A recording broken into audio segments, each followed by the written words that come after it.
الله وبركاته. الحمد لله رب العالمين، والصلاة والسلام على سيد الأنبياء والمرسلين وعلى آله وأصحابه أجمعين ومن تبعهم بإحسان إلى يوم الدين. أما بعد، قال الله تبارك وتعالى في القرآن المجيد والفرقان الحميد: أعوذ بالله من الشيطان الرجيم. بسم الله الرحمن الرحيم. فصل لربك وانحر. صدق الله العظيم. قال الله تبارك وتعالى في شأن حبيبه صلى الله عليه وسلم: إن الله وملائكته يصلون على النبي يا أيها الذين آمنوا صلوا عليه وسلموا تسليما. اللهم صل وسلم وزد وبارك على حبيبك سيدنا ونبينا ومولانا محمد وعلى آله وأصحابه أجمعين. عزیزان محترم، سب سے پہلے آپ حضرات کی خدمت میں احتر کی جانب سے عید الاضحیٰ کی پرخلوص مبارکباد پیش خدمت ہے، اور اللہ رب العزت سے دعا ہے کہ اللہ رب العزت ہماری قربانیوں کو قبول فرمائے اور اس کو ہمارے لیے ذخیرہ آخرت اور ذریعہ نجات بنائے۔ عزیزان محترم، خطبہ مسنونہ کے بعد جس آیت مبارکہ کی تلاوت کا شرف حاصل کیا گیا، اس میں اللہ رب العزت کا ارشاد گرامی ہے: فصل لربک وانحر۔ اپنے رب کے لیے قربانی دیجئے، اپنے رب کے لیے نماز پڑھیے اور قربانی دیجئے۔ اس آیت میں دو چیزوں کی ہمیں تعلیم دی گئی۔ ایک تو یہ کہ آپ کی نماز اور آپ کی قربانی رب کے لیے ہونی چاہیے، اللہ اور اس کے رسول کی رضا اور خوشنودی کے لیے ہونی چاہیے، دکھاوے اور ریاکاری کے لیے نہیں ہونی چاہیے۔ فصل لربک وانحر، اپنے رب کے لیے ہی نماز پڑھیے اور اپنے رب کے لیے ہی قربانی دیجیے۔ دوسری چیز اس آیت میں یہ بتائی گئی کہ پہلے نماز کا ذکر ہے، اس کے بعد قربانی کا ذکر ہے۔ تو نماز جو ہے قربانی نماز کے بعد ہے، قربانی کا وقت نماز کے بعد ہے۔ اگر نماز سے پہلے اگر قربانی دی جاتی ہے تو وہ قربانی قابل قبول نہیں ہے۔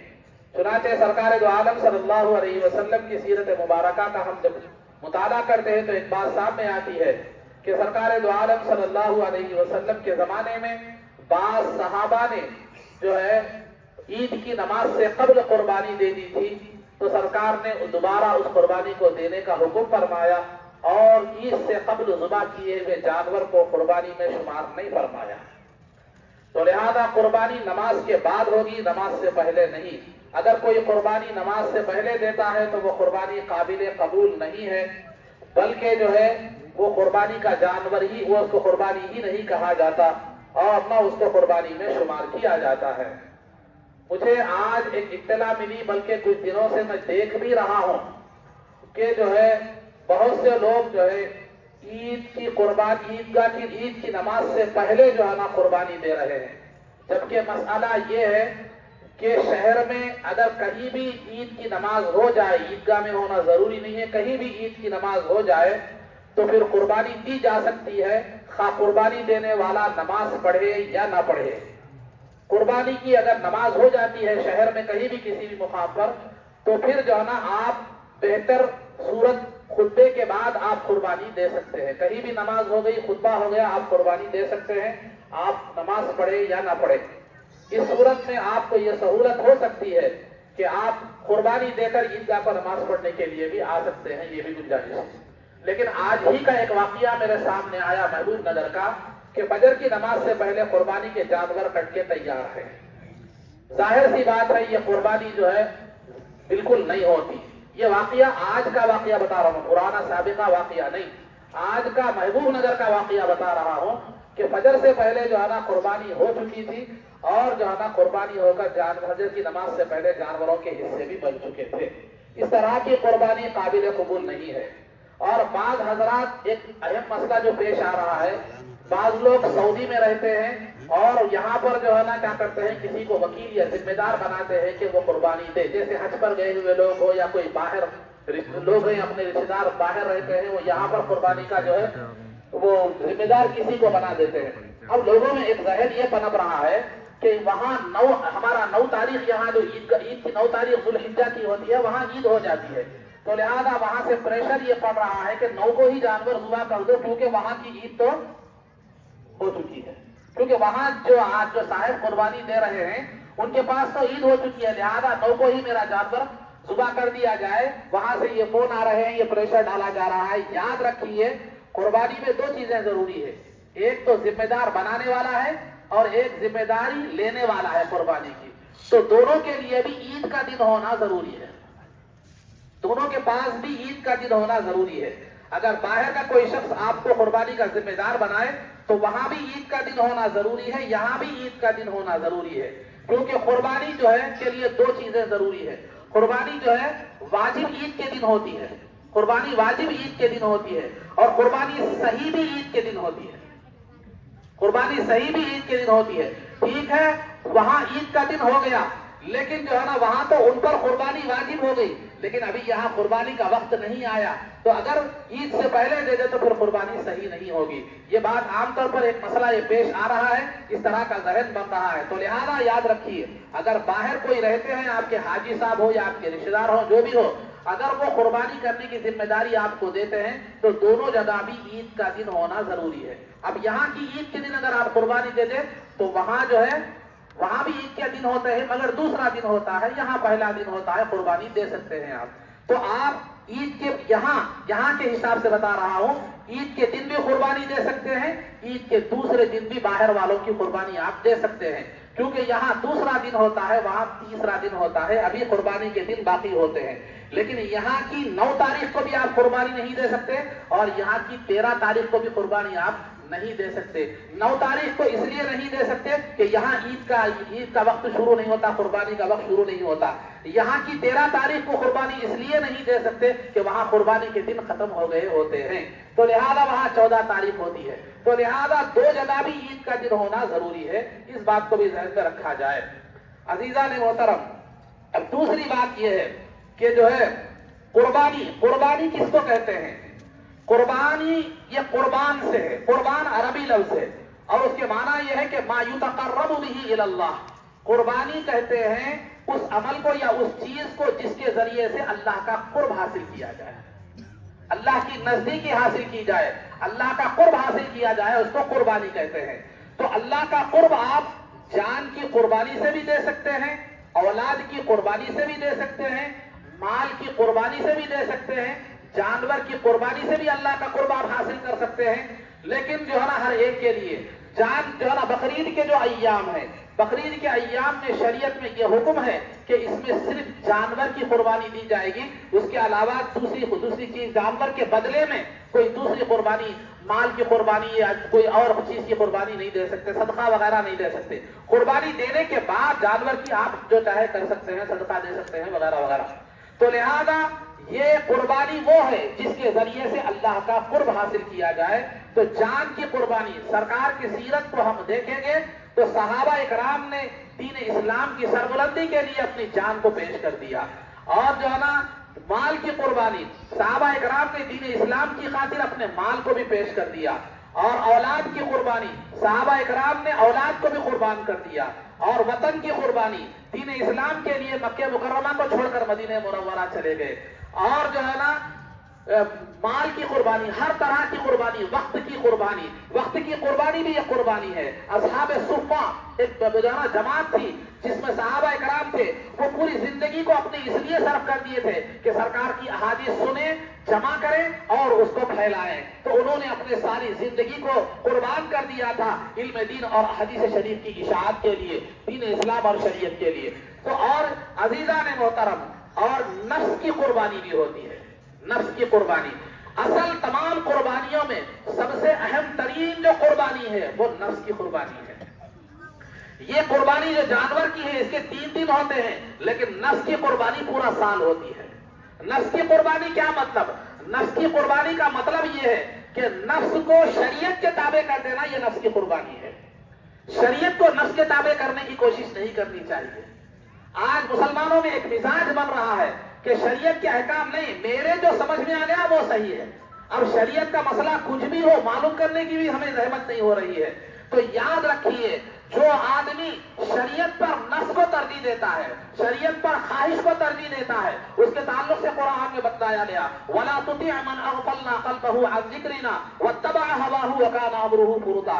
آپ ان لوگوں کی اتباع مت کر دیجئے جن لوگوں کے دل کو ہم نے خدا کی یاد سے اور اس کے تصور سے غافل کر دیا، اور ان لوگوں نے اپنے خواہشات نفسانی کی پیروی کی. تو جو لوگ شریعت کے مقابلے میں خواہش کو ترجیح دیتے ہیں، تو ان لوگوں کا جو ہے نا، ان لوگوں کے تعلق سے قرآن صاف طور پر اعلان فرما رہا ہے کہ ان لوگوں کا دل اللہ کی یاد سے، اس کے خوف سے غافل ہے. یہی وجہ ہے کہ وہ خواہشات نفسانی کی جو ہے پیروی کر رہے ہیں. خدا کا دل میں خدا کی یاد ہوتی، دل میں خدا کا خوف ہوتا، تو خواہشات نفسانی کی آدمی کبھی بھی پیروی نہیں کرتا. تو خواہشات نفسانی کی پیروی کرنا قرآن کی روشنی میں علامت ہے دل کے غافل ہونے کی. اور ایسے لوگوں کے تعلق سے قرآن کہتا ہے وَلَا تُطِعْ، ایسے لوگوں کی تم پیروی مت کرو، ان کا طریقہ مت اختیار کرو، ان کے نقش قدم پر مت چلو. تو لہذا نفس کی قربانی سب سے اہم ترین قربانی ہے. آج ہم جو جانور ذبح کرتے ہیں اس میں جانور کی بھی قربانی ہے، مال کی بھی قربانی ہے، اور دوسرا نفس کی بھی قربانی ہے. نفس کی بھی قربانی ہے، کیونکہ ہم جو ہے نا، کوئی بھی آدمی مال کے جانے کو پسند نہیں کرتا بلکہ آنے کو پسند کرتا ہے. تو لہذا مال کو، محبوب ترین چیز جو انسان کی مال ہے، جس کے لیے انسان سب کچھ کرنے کے لیے تیار ہو جاتا ہے، اس کو اللہ کی راہ میں اللہ کے حکم پر قربان کرنا، یہ صرف جانور کی صورت میں نفس کی قربانی بھی ہے. جانور کی صورت میں نفس کی بھی قربانی ہے. تو لہذا قربانی مختلف طریقے کی ہوتی ہے. یہ بقرعید کے دنوں میں جو ہے وہ جانور کی قربانی ہے، اور بقرعید کے علاوہ دیگر تمام دنوں میں وہ تمام مال کی قربانی ہے، وقت کی قربانی ہے، اور جو ہے نا آپ کے نفس کی قربانی ہے. نفس کی قربانی سب سے اہم ہے. جب تک آدمی اپنے نفس کو شریعت کے تابع نہ کر دے اس وقت تک خدا کا قرب اسے حاصل نہیں ہوتا. تو بزرگوں نے یہاں تک فرمایا ہے کہ اللہ کی بارگاہ تک پہنچنے کے لیے ایک قدم کی ضرورت ہے. پہلا قدم نفس پر رکھو تو دوسرا جو قدم تمہارا پڑے گا وہ خدا کی بارگاہ میں ہوگا. کیونکہ خدا اور بندے کے درمیان سب سے بڑی جو رکاوٹ اور دیوار ہے وہ نفس اور انانیت ہے.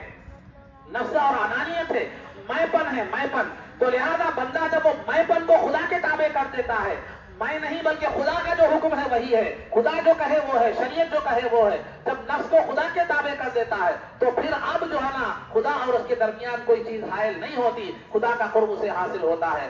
آج جہاں ہمارے لیے یہ جو جانور کی قربانی ہے یہ صرف مالدار اور صاحب استطاعت مسلمانوں پر واجب ہے، لیکن نفس کی قربانی ہر انسان پر، ہر مسلمان پر واجب ہے.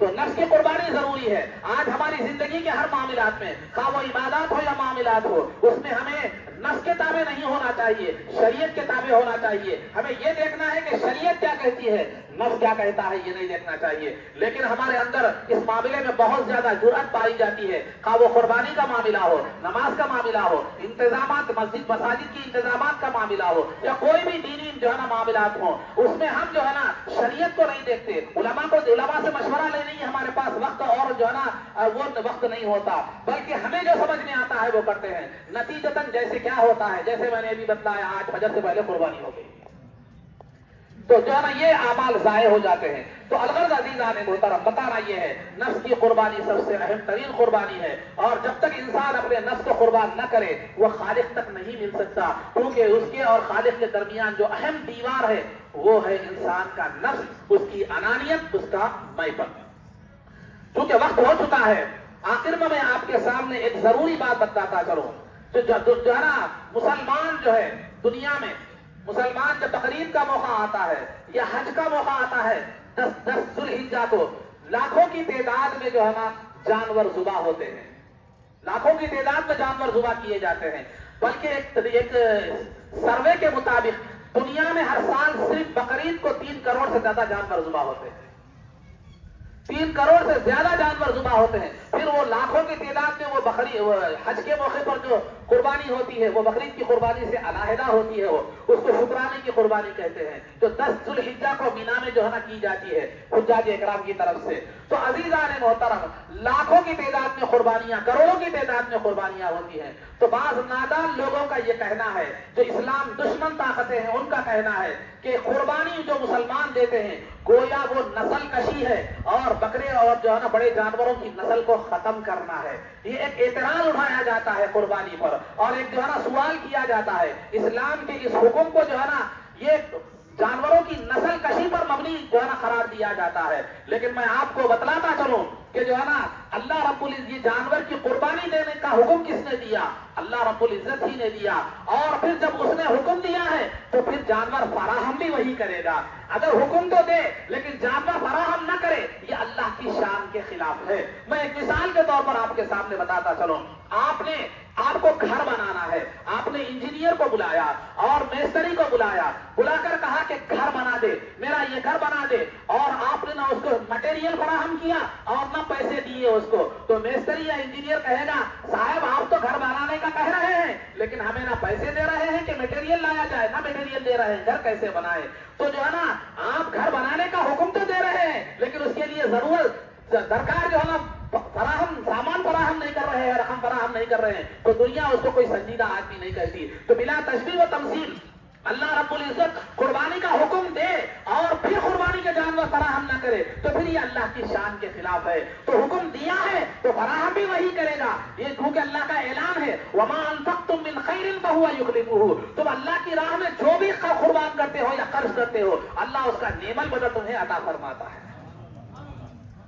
یہ ماننے والوں کے لیے تھا، یہ مسلمانوں کے لیے تھا، یہ ایمان رکھنے والوں کے لیے تھا۔ اب مشاہدہ دیکھیے، مشاہدے سے میں آپ کے سامنے بات بتلاتا چلوں کہ شریعت میں جو جانور قربان کیے جاتے ہیں، آپ کتا بھی ہے، بلی بھی ہے، خنزیر بھی ہے، یہ بیک وقت 5-5، 6-6، 8-8، 10-10 بچے دیتے ہیں اور ان کی قربانی بھی نہیں ہوتی اور ان کی قربانی بھی نہیں کی جاتی، لیکن اس کے برخلاف بکری، گائے، بیل، اونٹ وغیرہ کی قربانی کی جاتی ہے۔ تو دنیا میں آج دیکھیے اتنے بچے ہونے کے باوجود بھی کتے اور بلیوں کی قلت پائی جاتی ہے، لیکن کروڑوں کی تعداد میں قربانی کے جانور ذبح ہونے کے بعد بھی آج اس کی کمی پائی نہیں جاتی۔ تو لہذا اللہ جسے حکم دے جس چیز کی قربانی کا اس کو زندگی بھی عطا فرماتا ہے، اس میں برکت بھی عطا فرماتا ہے اور وہ چیز بھی عطا فرماتا ہے۔ تو لہذا دنیا والوں کا اسلام پر یہ اعتراض کرنا کہ نسل کشی اگر ہوتی ہے، قربانی سے نسل کشی ہوتی ہے اور نسل ختم ہو جاتی ہے تو پھر کتوں کی نسل کیوں ختم ہو گئی ہے، شیروں کی نسل کیوں ختم ہو گئی ہے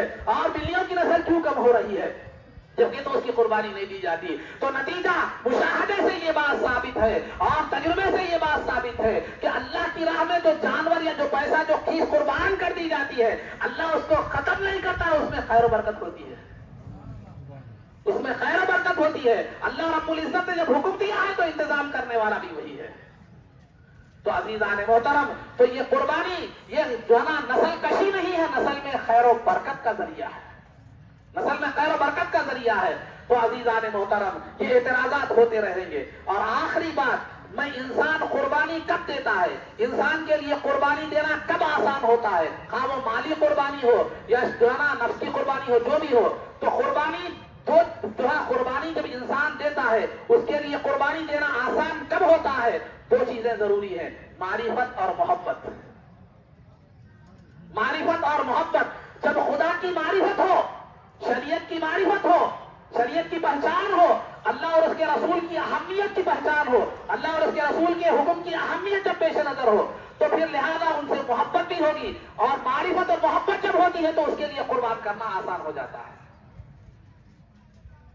جیسے مثال کے طور پر آپ جو ہے نا بڑی تنگستی میں آپ کا وہ چل رہا ہے، زندگی چل رہی ہے، بڑی مشکل سے زندگی چل رہی ہے، زندگی آپ کی تنخواہ وغیرہ محدود ہے، آمدنی محدود ہے، اور آپ جو ہے نا بڑے دیکھ سمجھ کر خرچ کر رہے ہیں، لیکن دکان پر چلے گئے، بیٹے نے جو ہے نا مطالبہ کر دیا کہ مجھے جو ہے نا 70 روپے کا کنڈر جائے چاہیے، 70 روپے کا کنڈر جائے چاہیے، تو آپ اس وقت اپنی تنخواہ کو نہیں دیکھتے، اپنی پوزیشن کو نہیں دیکھتے اور اپنی جو ہے نا کیا حالت ہے جیب کو نہیں دیکھتے، بیٹے سے محبت ہے آپ دلا دیتے ہیں، بات کی بات دیکھا جائے تو محبت ہو اگر تو قربانی کرنا آسان ہو جاتا ہے، محبت نہ ہو تو قربانی کرنا بڑی مشکل کی بات ہے۔